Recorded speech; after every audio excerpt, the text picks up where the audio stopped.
Big Thompson Flood was a product of bad timing. Coming out of Vietnam, coming out of Watergate, 1976 was supposed to be the year where we began to pull it back together, both with the National Bicentennial and the Centennial of Colorado. On the weekend of July 31st through August 1st, 1976, you had the 100th anniversary of Colorado's statehood. You also had the 200th anniversary of United States nationhood. Some 4,000 people were camping or staying in lodges or hiking in the Big Thompson Canyon on July 31st, the day of the flood. The whole state was coming together to celebrate, and then instead of celebrating, we mourned.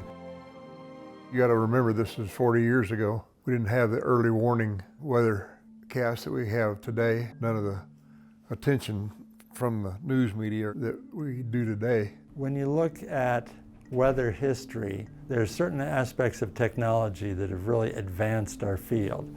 And one of them has been weather radar, which is microwaves being transmitted from an antenna. The first operational weather radar for the National Weather Service was installed out in Limon in 1970. But the farther away you are from that radar, the more general the information that it gives you. It's a long way from Limon to Estes Park. The Limon radar had been either, if not malfunctioning, then they had it turned to read too high or too low, or it was down for recalibration.